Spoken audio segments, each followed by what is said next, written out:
շատ դեպքերում ժամկետների խախտումը լինում է ոչ միայն կառուցապատողի կողմից, այլ նաև պետական մարմինների կողմից, ովքեր վերջնական թույլտվությունը չեն տալիս։ Կառուցապատողը կարծեմ պետք է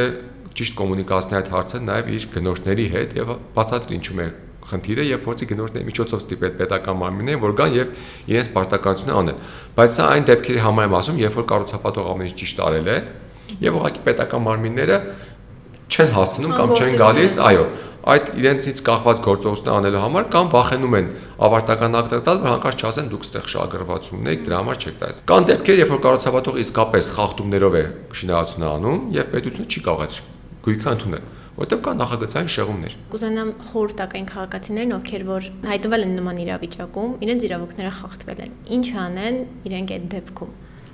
Չհուսահատվեն, փորձեն հասկանալ, թե ինչ իրավունքներ ունեն իրենք տվյալ պարագայում, խորհրդակցեն մասնագետների հետ եւ անպայման փորձեն մինչեւ վերջ պայքարել իրենց իրավունքների համար։